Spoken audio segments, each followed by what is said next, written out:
Un coup de pied qui a brisé le silence de Marseille. Oserez-vous entendre la vérité? Fatima Zahra, fille d'immigrés algériens, est entrée dans l'histoire comme la première femme d'origine maghrébine à diriger le commissariat de Marseille. Mais cette ville, fière de sa diversité, cachait un venin ancien, le racisme systémique, rongeant ses institutions.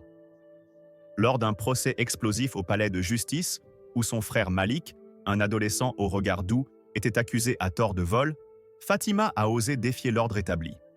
Face à elle, Pierre Leclerc, un officier blanc, incarnation de l'arrogance coloniale, l'a regardée avec mépris. Dans un accès de rage, il a hurlé « Sale arabe, tais-toi !» avant de lui asséner un coup de botte en plein thorax, sous les yeux pétrifiés du juge. Le craquement de ses côtes a résonné comme un cri de guerre.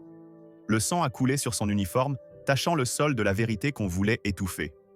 Ce n'était pas qu'une attaque physique, c'était une déclaration de guerre contre toute une communauté, un défi lancé à ceux qui osent se lever. Mais Fatima, loin de s'effondrer, a fixé Leclerc, ses yeux brûlants d'une colère millénaire. Ce coup n'a pas brisé son âme, il a allumé un feu inextinguible. Avant de plonger dans cette histoire bouleversante, si vous êtes prêts à vibrer pour la justice, laissez un commentaire avec le chiffre 1 et abonnez-vous à la chaîne pour ne rien manquer. Si vous doutez encore, un simple like nous fera sourire. Mais surtout, restez jusqu'à la fin. Une révélation choc vous attend, prête à changer votre regard sur tout. Le silence du palais de justice de Marseille était suffocant, comme si l'air lui-même refusait de porter le poids de la vérité. La salle d'audience, baignée d'une lumière froide, vibrait d'une tension à peine contenue. Malik Zahra, un adolescent de 17 ans au visage encore marqué par l'innocence, se tenait menotté derrière le banc des accusés, ses épaules voûtées sous le regard accusateur d'une foule qui ne voyait en lui qu'un cliché. Un jeune maghrébin, forcément coupable. L'accusation, le vol d'un collier dans le tumulte du marché de la Plaine, reposait sur des sables mouvants. Le témoignage vague d'un bijoutier blanc, pas de caméra, pas d'empreinte, juste un rapport policier bâclé. Mais à Marseille, la justice n'avait pas besoin de preuves pour condamner un garçon comme Malik. Elle avait besoin d'un bouc émissaire.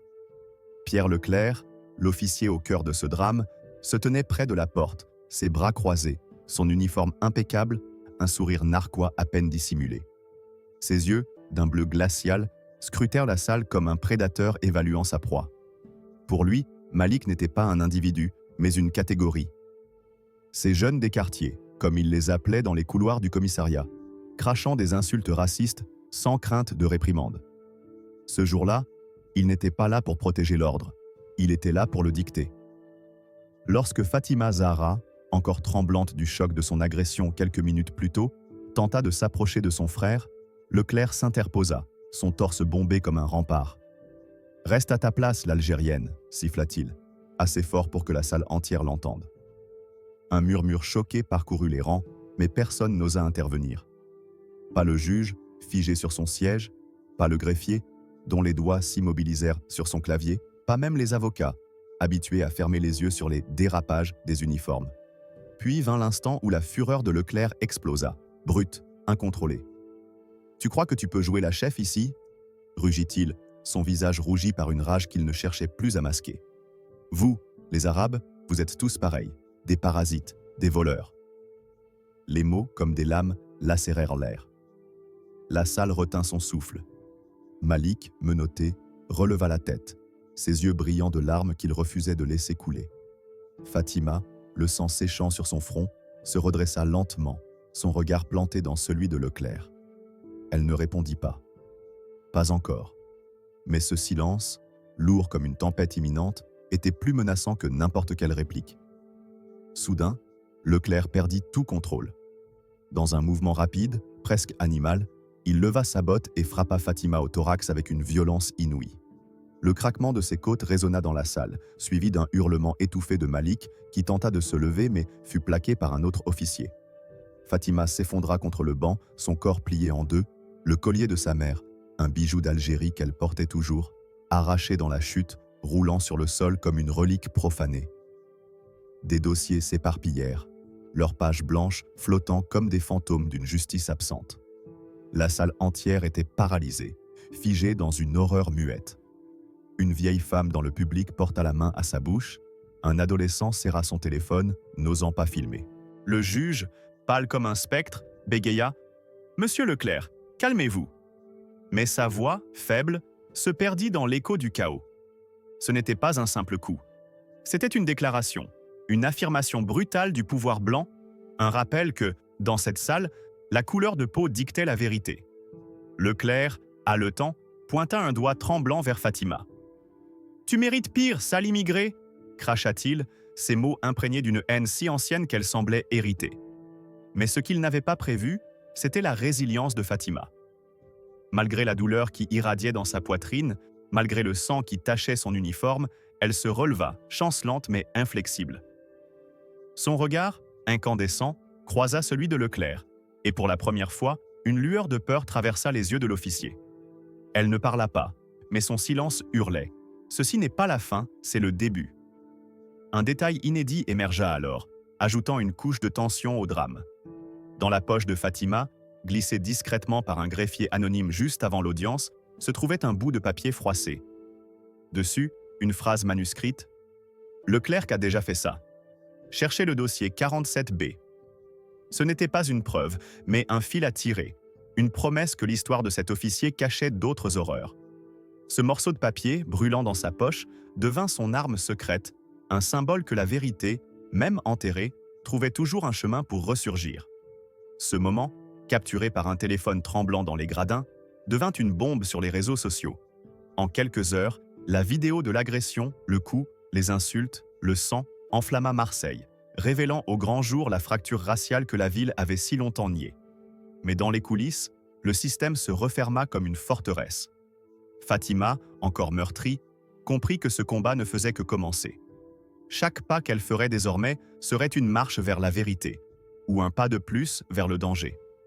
Les murs de l'hôtel de ville de Marseille semblaient trembler sous le poids d'un silence coupable, un silence qui n'était pas celui de la honte, mais celui de la complicité. Après l'agression brutale de Fatima Zahra par Pierre Leclerc dans la salle d'audience, la ville s'était figée, comme si elle espérait que l'outrage s'effacerait de lui-même. Mais la vidéo, ce fragment de vérité, capturé par un téléphone tremblant, s'était répandu comme une traînée de poudre sur les réseaux sociaux, de Snapchat à France 24, embrasant la colère des habitants de Marseille. Les cris de « Justice pour Fatima » résonnaient dans les ruelles des quartiers nord. Mais dans les couloirs feutrés de l'administration, un autre plan prenait forme, étouffé, nié, effacé. La mairie, avec son fronton orné de liberté, égalité, fraternité, devint le théâtre d'une hypocrisie orchestrée. Le maire, un homme aux lunettes impeccables et au sourire crispé, publia un communiqué laconique. « Nous enquêtons sur l'incident impliquant l'officier Leclerc. » Pas d'excuses, pas de suspension, juste des mots vides, taillés pour apaiser sans agir. Derrière les portes closes, les rouages du pouvoir s'activaient. Fatima, encore marquée par les bleus sur sa poitrine et une douleur lancinante à chaque inspiration, découvrit que son accès aux archives numériques du commissariat était bloqué. « Problème technique », lui répondit-on avec un regard fuyant. Mais ce n'était pas une panne. C'était une strangulation administrative. Les rapports qu'elle avait demandés sur Leclerc, des plaintes vieilles de plusieurs années, revenaient estampillés, classifiés, en attente d'autorisation judiciaire. Même son droit de convoquer une conférence de presse fut suspendu, sous prétexte d'une obscure clarification de la chaîne de commandement. Puis vinrent les menaces, insidieuses, enveloppées dans le chaos et dans l'élégance froide de la bureaucratie française. Une enveloppe anonyme glissa sous la porte de son bureau, sans timbre, sans adresse, contenant une seule phrase tapée à la machine. « Parle et les fonds d'urgence pour ton commissariat disparaîtront. » Fatima serra le papier si fort que ses ongles s'enfoncèrent dans ses paumes, la rage bouillonnant dans ses veines. Elle vérifia les caméras de surveillance du couloir. L'heure exacte de la livraison montrait un blanc, un boucle de 7 minutes de parasite. Quelqu'un, au cœur même de son département, sabotait son combat. Puis les appels commencèrent. Une voix suave, se présentant comme un conseiller des affaires internes de l'État, lui suggéra de temporiser. Madame Zahra, dans une ville multiculturelle comme Marseille, des accusations hâtives pourraient fracturer la cohésion sociale. Évitons de qualifier cela d'incident racial avant une enquête complète. Chaque mot était un poignard enrobé de velours, une tentative de la réduire au silence sans jamais le dire explicitement. Mais ce qui fit monter la fureur de Fatima à son paroxysme fut un événement inattendu. Un coup de théâtre qui transforma sa colère en une arme. Tard dans la nuit, alors qu'elle quittait le commissariat, une silhouette encapuchonnée l'approcha dans l'ombre du parking. Elle se raidit, prête à se défendre, mais l'inconnu glissa un disque USB dans sa main avant de disparaître. Sur ce disque, une vidéo. Un enregistrement clandestin d'une réunion secrète dans un bureau de la mairie. On y voyait Leclerc, riant avec un supérieur, admettant avoir remis cette Algérienne à sa place et se vantant d'avoir toujours su gérer les gens comme elle. La vidéo montrait aussi un conseiller municipal ordonnant de verrouiller les archives pour protéger Leclerc, révélant un complot systémique pour étouffer l'affaire. Cette découverte, comme une allumette jetée sur un baril de poudre, fit exploser la détermination de Fatima. Il ne voulait pas seulement la faire taire. Il voulait effacer son existence, celle de Malik, et celle de tous ceux qui, comme eux, portèrent le stigmate de leur origine. Chaque tentative de l'administration pour la museler ne faisait qu'attiser son indignation. Lorsqu'elle tenta d'accéder au dossier disciplinaire de Leclerc, elle trouva les fichiers verrouillés par des mots de passe qu'elle n'avait jamais vus. Un officier subalterne, mal à l'aise, murmura qu'on lui avait ordonné de ralentir ses demandes. Même son badge, symbole de son autorité, fut désactivé pour les systèmes internes, la reléguant à une figure décorative, une femme maghrébine tolérée pour l'image, mais jamais pour le pouvoir. Pourtant, dans ce chaos, un détail inattendu donna à Fatima un souffle nouveau. Une vieille femme, ancienne employée de ménage à la mairie, lui glissa un registre poussiéreux lors d'une rencontre fortuite au marché Noailles. Ce registre, oublié dans un placard, listait des plaintes contre Leclerc, toutes classées sans suite, certaines accompagnées de notes manuscrites, sujet non crédible, origine douteuse. Ces mots, griffonnés avec une froideur bureaucratique, étaient une gifle, une preuve que le système ne se contentait pas d'ignorer les victimes. Il les disqualifiait parce qu'elles étaient arabes, africaines, différentes. Fatima, le cœur battant à tout rompre, comprit que ce combat dépassait son cas personnel. Chaque porte fermée, chaque menace voilée, chaque regard détourné dans les couloirs du commissariat était une attaque contre tous ceux qui, comme elle, avaient osé croire en la justice d'une France qui se disait égalitaire. Elle ne plierait pas. Elle ne serait pas une héroïne brisée, mais une tempête. La vidéo du parking, le registre secret et sa propre douleur devinrent les armes d'une guerre qu'elle était prête à mener jusqu'au bout, pour Malik, pour elle, et pour tous ceux que Marseille avait choisi d'oublier. Dans l'obscurité oppressante du commissariat de Marseille, à minuit passé, les néons clignotaient comme des avertissements muets, projetant des ombres tranchantes sur les murs défraîchis. Fatima Zahra, les côtes encore douloureuses et le sang séché sur son front, s'était introduite dans la salle des archives, un lieu où la vérité semblait avoir été ensevelie sous des décennies de poussière et de mensonges. La découverte de la vidéo clandestine et du registre secret n'avait fait qu'attiser sa rage, une fureur qui brûlait plus fort que la peur. Elle n'était plus seulement une femme blessée, elle était une tempête décidée à déraciner le système qui avait protégé Pierre Leclerc et ses crimes. Chaque dossier qu'elle ouvrait était une blessure ouverte, un cri étouffé par une bureaucratie raciste qui avait décidé que certaines vies ne méritaient pas justice. La salle des archives sentait le papier moisi et l'encre fanée, comme si le temps lui-même conspirait pour effacer les traces. Fatima, une lampe torche entre les dents, força un vieux classeur rouillé marqué « Plainte classée sans suite ». Les tiroirs gémirent, en s'ouvrant, révélant un cimetière de dossiers jaunis, chacun portant le nom de « victimes oubliées ». 12 d'entre eux mentionnaient Pierre Leclerc. 12 plaintes, toutes rejetées avec des annotations laconiques, témoignages non fiables, sujets à comportement agressif. L'une, datée de 2015, relatait l'histoire d'un adolescent maghrébin, Samy, battu lors d'un contrôle d'identité. Une photo floue montrait son visage tuméfié, ses yeux éteints. En bas, une note manuscrite. Plaignant d'origine étrangère, manque de preuves. La rage de Fatima monta comme une vague, menaçant de l'engloutir. Ce n'était pas de la négligence, c'était une machine conçue pour broyer les voix des autres. Soudain, un bruit métallique résonna dans le couloir. Fatima se figea, éteignit sa lampe, des pas lourds approchèrent, puis s'éloignèrent. Son cœur battait à tout rompre, mais elle n'abandonna pas.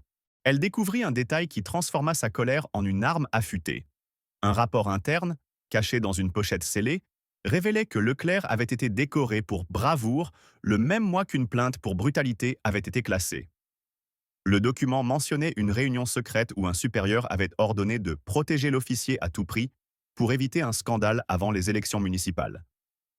Ce n'était pas un hasard, c'était un complot, une toile tissée pour préserver l'image d'une Marseille unie au détriment des victimes arabes et africaines.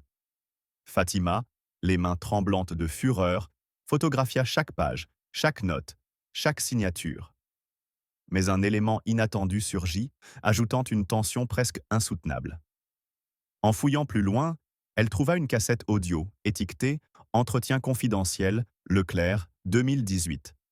Elle la glissa dans un vieux magnétophone poussiéreux trouvé dans un coin. La voix de Leclerc, arrogante et rieuse, s'éleva. Ces gens-là, ils comprennent que la force. Frappe fort, ils se taisent. Il parlait d'un autre incident, une femme algérienne, Aïcha, brutalisée lors d'une perquisition. Elle a pleuré, supplié, mais personne n'écoute les gens comme elle, ricana-t-il. La cassette s'arrêta net, comme si quelqu'un l'avait coupée pour cacher la suite. Ce son, cette froideur, frappa Fatima comme un nouveau coup de botte. Elle serra les poings jusqu'à ce que ses ongles s'enfoncent dans sa peau. Ils ne se contentèrent pas de protéger Leclerc. Ils le laissaient fanfaronner, intouchable. Ce n'était pas seulement Leclerc. C'était tout un système qui, sous le vernis de la République, perpétuait une hiérarchie raciale. Chaque dossier qu'elle tenait était un nom, une vie, une famille brisée par des hommes comme Leclerc, soutenus par des institutions qui préféraient la façade à la vérité. Elle pensa à Malik, menotté, humilié, accusé parce que sa peau brune faisait de lui un suspect par défaut. Elle pensa à Aïcha, à Sami, à tous ceux dont les plaintes avaient été réduites à des murmures dans des classeurs oubliés. Sa colère n'était plus seulement personnelle, elle était celle d'une communauté entière, celle d'un peuple qu'on avait trop longtemps forcé à se taire. Elle rangea les dossiers, la cassette et les photos dans un sac, déterminée à les faire parler. Mais un autre choc l'attendait. En quittant la salle, elle trouva un mot glissé sous la porte. « Tu creuses trop profond, Zahra. Arrête, ou ton frère ne verra plus la lumière. » La menace, directe, visait Malik, toujours en détention, vulnérable. Une sueur froide coula le long de son dos, mais sa rage l'emporta. Il pensait à pouvoir la briser avec la peur. Il se trompait. Chaque menace, chaque obstacle renforçait sa détermination. Elle n'était plus seulement une chef de police, elle était une femme algérienne, une sœur, une combattante qui refusait de plier devant un système pourri jusqu'à la moelle. En rentrant chez elle, sous la pluie battante de Marseille, Fatima alluma son ordinateur et commença à rédiger un rapport. Ce ne serait pas une simple plainte, mais une bombe, une dénonciation publique de Leclerc et de ceux qui l'avaient protégé. Elle savait que ce combat pouvait lui coûter tout, sa carrière, sa sécurité, peut-être sa vie. Mais chaque mot qu'elle tapait était un cri de révolte, un refus de laisser le silence l'emporter. Marseille ne pourrait plus regarder ailleurs. La vérité qu'ils avaient tenté d'enterrer était sur le point de ressurgir, plus forte, plus bruyante et plus dangereuse que jamais. Sous les lampadaires vacillants du marché de la Plaine, où les odeurs d'épices et de poissons frais se mêlaient à l'humidité salée de Marseille, Fatima Zahra marchait seule, le poids des dossiers volés dans les archives pesant comme une armure sur ses épaules. La nuit était lourde, l'air chargé d'une tension qui semblait anticiper une explosion. La cassette audio, la menace écrite, les plaintes ignorées contre Pierre Leclerc, tout cela brûlait dans son esprit, alimentant une rage qui ne demandait qu'à déferler. Elle n'était plus seulement en quête de justice pour son frère Malik, elle portait le cri d'une ville entière, celui des oubliés, des marginalisés, des visages bruns et noirs que le système avait décidé de rayer. Ce soir-là, elle se rendit au cœur du marché, là où tout avait commencé, déterminée à trouver la vérité qui innocenterait Malik et mettrait à nu la corruption raciale de Marseille. Le magasin où le prétendu vol avait eu lieu était un petit bijoutier, ses vitrines poussiéreuses reflétant les lueurs des néons. Le propriétaire, M. Dupont, un homme voûté aux lunettes épaisses, l'a reconnu immédiatement. « Vous êtes la chef de police », murmura-t-il, nerveux, jetant des regards autour de lui comme s'il craignait d'être épié. Fatima, les mâchoires serrées, demanda à voir les enregistrements de surveillance. Dupont hésita, ses mains tremblantes trahissant une peur plus profonde qu'un simple refus. « Ils m'ont dit de ne rien donner », avoua-t-il finalement, baissant la voix. « La police, ils ont dit que ça compliquerait les choses. » Ces mots, lâchés comme une confession, firent bouillir le sang de Fatima. Il, Leclerc et ses protecteurs avaient déjà tissé leur toile pour étouffer la vérité. Mais Dupont, poussé par une lueur de culpabilité, céda. Dans un bureau exigu, l'écran de l'ordinateur s'alluma, révélant un enregistrement granuleux. Les images montraient dans le marché grouillant de vie, des passants, des vélos, un chaos organisé. Puis, un homme grand, nerveux, arracha un collier des mains d'un vieil homme, M. Dupont lui-même, et s'enfuit à vélo. Quelques secondes plus tard, Malik, pédalant à toute vitesse, le poursuivit, son visage déterminé mais sans colère. Il rattrapa le voleur, récupéra le collier et le rendit au bijoutier, qui hocha la tête en signe de gratitude. Pas un instant Malik n'avait agi comme un voleur. Il était un héros, un adolescent qui avait fait ce que la police n'avait pas fait. Mais la vidéo montrait autre chose. Leclerc, à l'arrière-plan, observant la scène. Il avait vu Malik rendre le collier, mais l'avait arrêté quand même, son regard empreint d'un mépris viscéral, comme si la simple existence de Malik était un affront. Un détail inattendu surgit alors, ajoutant une intensité dramatique à la découverte. En zoomant sur l'image, Fatima repéra un tatouage sur le cou du vrai voleur, un dragon noir enroulé autour d'une dague. Ce n'était pas un inconnu. Elle reconnut immédiatement ce symbole, aperçu des années plus tôt lors d'une enquête avortée. Il appartenait à un petit délinquant notoire, protégé par un réseau influent lié à un conseiller municipal. Ce n'était pas seulement une erreur judiciaire, c'était une machination. Leclerc avait délibérément accusé Malik, non pas par négligence, mais pour détourner l'attention d'un criminel qu'il couvrait. La vérité frappa Fatima comme un coup de poignard. Son frère avait été sacrifié pour protéger les puissants, son identité maghrébine faisant de lui une cible idéale dans une Marseille où le racisme était une arme silencieuse. La rage de Fatima atteignit un sommet, une tempête intérieure qui menaçait de tout emporter. Elle imprima une capture de la vidéo, le visage du voleur tatoué bien visible, et glissa l'image dans sa poche comme une grenade dégoupillée. Mais un autre choc l'attendait. En quittant le magasin, elle trouva un message griffonné sur son pare-brise. « Lâche l'affaire, ou ton frère ne sortira pas vivant. » Les mots, écrits en rouge, semblaient saigner sur le verre. Elle sentit une sueur froide couler dans son dos, mais sa fureur l'emporta sur la peur. Ils pensèrent pouvoir l'intimider. Ils avaient sous-estimé une femme algérienne, une sœur, une combattante qui n'avait plus rien à perdre. Elle rentra chez elle, les images de la vidéo dansant dans son esprit, chaque détail renforçant sa détermination. Leclerc n'avait pas seulement arrêté Malik par préjugé, il avait agi pour protéger un système qui prospérait sur l'injustice. Elle pensa aux noms dans les dossiers des archives. Samy, Aïcha, tant d'autres, tous réduits au silence parce que leur peau, leur accent, leur histoire ne correspondaient pas à l'image d'une France idéalisée. Elle s'assit à son bureau, alluma une lampe et commença à écrire un rapport, chaque mot trempé de colère. Ce ne serait pas une simple requête. Ce serait une accusation, une déclaration de guerre contre un système qui avait fait de son frère un bouc émissaire et d'elle une cible. La vérité, qu'ils avaient tenté d'enterrer sous des menaces et des mensonges, était sur le point de devenir une arme. Marseille ne pourrait plus fermer les yeux. Fatima Zahra, meurtrie mais inflexible, était prête à faire tomber les masques, un par un. Les rues de Marseille, baignées par la lumière crue du petit matin, semblaient retenir leur souffle, comme si la ville entière pressentait l'orage qui s'annonçait. Fatima Zahra, les poings serrés, traversait le vieux port, la capture vidéo du marché de la Plaine brûlant dans sa poche comme une arme chargée. La découverte du tatouage du véritable voleur, un homme protégé par un réseau influent, avait transformé sa rage en une flamme inextinguible.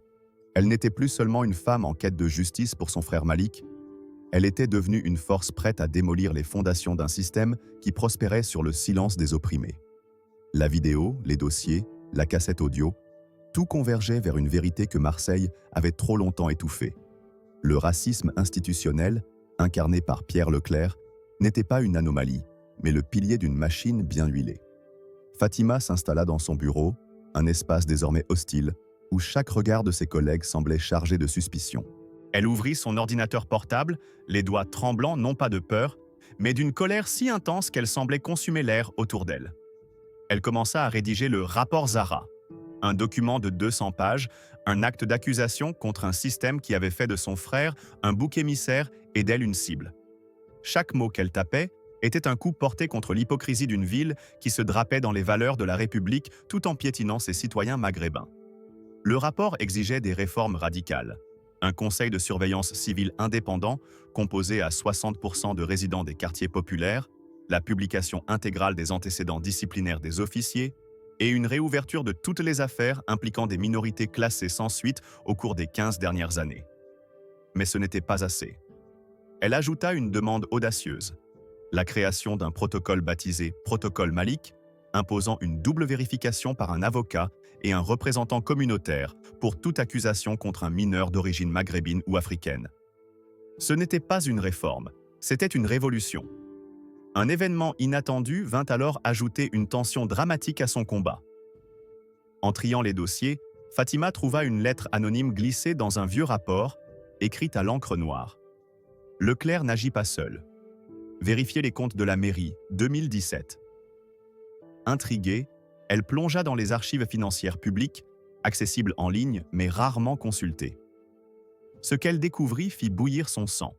Des versements réguliers, camouflés sous des intitulés anodins comme « fonds d'entretien », avaient été effectués à une société écran liée à un proche de Leclerc. Ces fonds, détournés des budgets destinés au quartier nord, coïncidaient étrangement avec les dates où des plaintes contre Leclerc étaient donc classées sans suite. Ce n'était pas seulement un officier corrompu, c'était un système qui achetait le silence, finançant l'impunité avec l'argent des contribuables, souvent ceux des mêmes communautés qui l'opprimaient. Cette révélation fut comme un coup de tonnerre dans l'esprit de Fatima. Elle pensa à Malik, menotté, humilié, accusé à tort parce que sa peau brune faisait de lui une cible facile. Elle pensa aux famillons des quartiers nord, privés de ressources, vivant dans des immeubles délabrés pendant que leurs plaintes contre des officiers comme Leclerc étaient enterrées sous des pots de vin. Sa rage atteignit un sommet, une tempête intérieure qui menaçait de tout emporter. Elle imprima les relevés bancaires, les joignit au rapport et nota en rouge sur la première page « La vérité ne peut plus attendre ». Mais un autre choc l'attendait. En quittant son bureau, elle trouva son casier forcé, ses affaires personnelles éparpillées et une photo d'elle et Malik prise lors d'un rare moment de joie à la plage, déchirée en deux. À côté, un mot. Dernier avertissement. La menace était claire. Il ne s'arrêterait pas tant qu'elle n'aurait pas plié. Mais plier n'était pas dans la nature de Fatima. Chaque tentative pour la réduire au silence, les comptes bloqués, les dossiers verrouillés, les menaces contre Malik ne faisaient qu'alimenter sa détermination. Elle repensa au visage des victimes dans les archives. Sami, battu lors d'un contrôle, Aïcha, humiliée lors d'une perquisition. Leurs histoires, comme celle de Malik, étaient battent des blessures ouvertes, des cris étouffés par un système qui se disait juste, mais qui protégeait les puissants. Elle rangea le rapport dans une clé USB, la glissa dans une poche secrète de son manteau et quitta le commissariat sous un ciel marseillais chargé de nuages. Elle savait que publier ce rapport serait une déclaration de guerre, un acte qui pourrait lui coûter sa carrière, sa sécurité, peut-être sa vie. Mais elle n'était plus seulement une chef de police.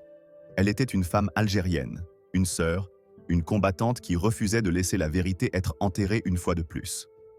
Marseille, avec ses promesses d'égalité, allait devoir affronter son propre reflet, et Fatima Zahra serait celle qui tiendrait le miroir, quoi qu'il en coûte.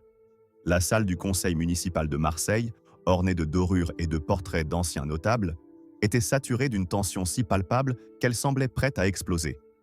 Les lustres scintillaient faiblement, incapables d'éclairer les ombres d'une ville confrontée à ses propres démons.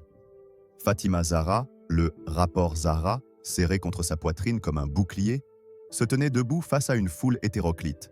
Des journalistes aux objectifs braqués, des habitants des quartiers nord aux visages marqués par l'espoir et la méfiance, et des élus, mal à l'aise, suant sous leurs costumes impeccables. La publication imminente de son rapport, révélant la corruption et le racisme institutionnel incarné par Pierre Leclerc, avait mis Marseille en ébullition. Mais ce n'était pas seulement un document.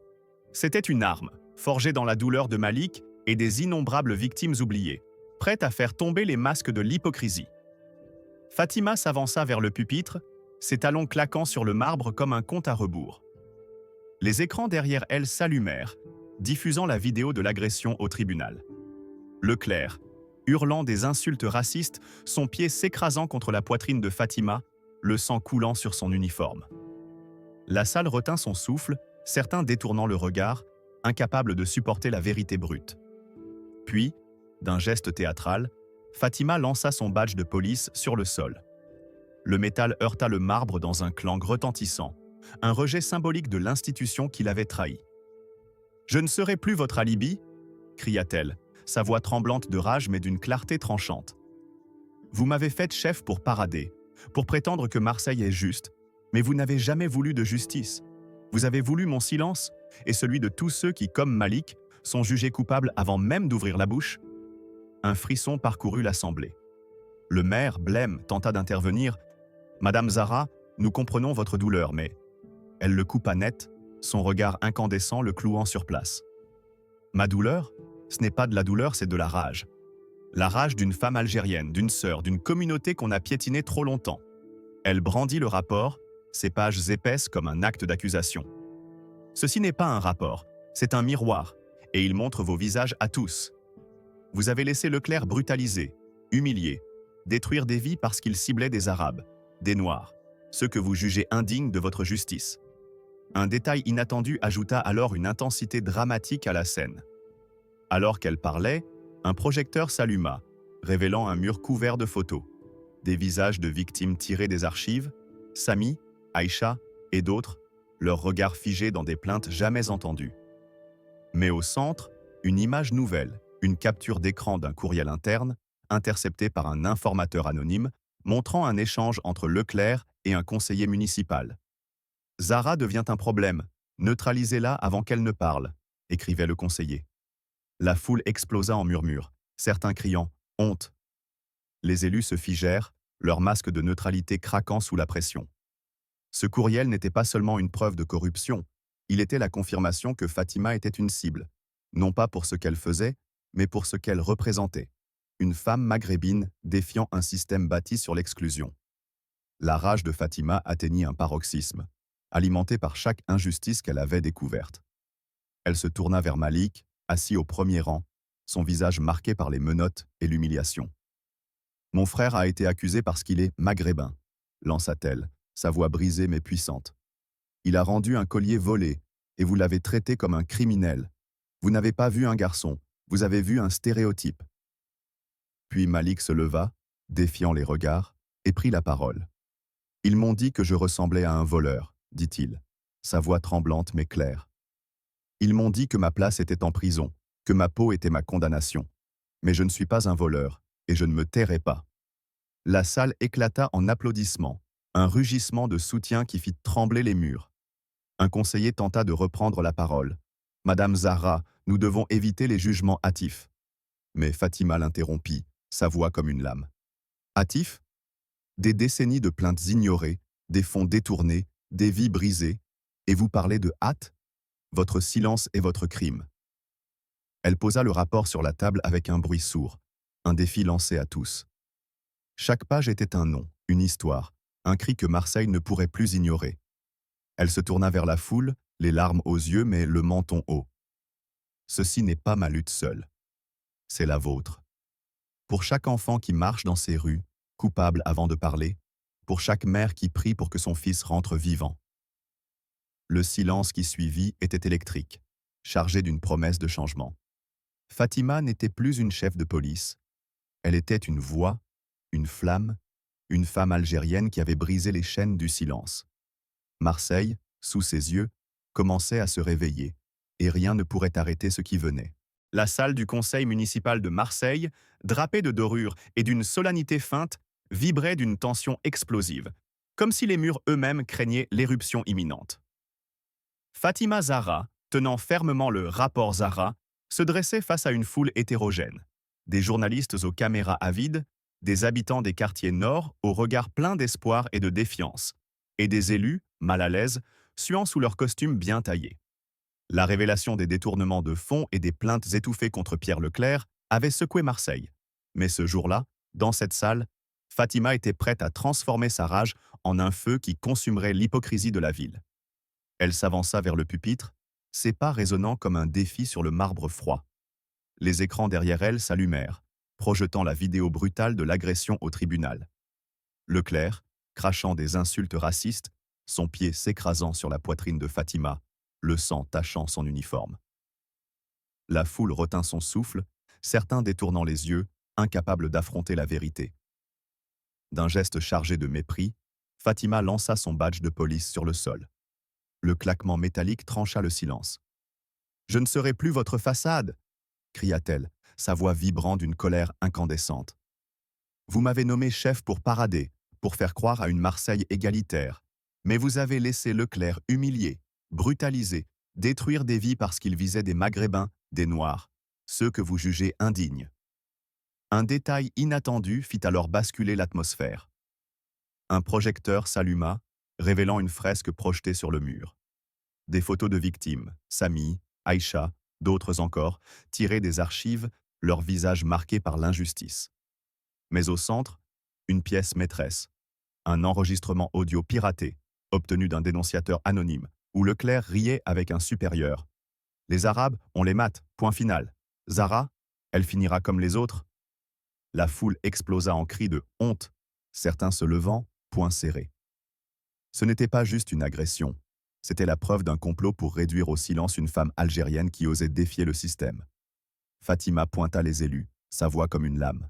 « Vous avez fermé les yeux sur Leclerc, sur les fonds volés au quartier nord, sur les vies brisées. Vous avez accusé Malik, un garçon innocent, parce que sa peau brune vous convenait mieux comme coupable. » Malik se leva alors, ses yeux brillants de larmes contenues. « Ils m'ont dit que j'étais né voleur, » lança-t-il, sa voix tremblante mais ferme. « Ils m'ont menotté, humilié, parce que je suis maghrébin, mais je ne me tairai pas. » La salle rugit, un grondement de soutien qui ébranla les murs. Un conseiller bégaya « Madame Zara, calmons les esprits. » Mais elle le coupa, implacable. « Calmez? Vous avez bâti votre pouvoir sur notre silence. Ce rapport est votre miroir, et il montre votre honte. » Elle jeta les pages sur la table, leur poids résonnant comme un verdict. Marseille ne pourrait plus ignorer la vérité. Fatima, une femme algérienne, une sœur, une guerrière, venait de fissurer le système, et la ville entière allait devoir répondre.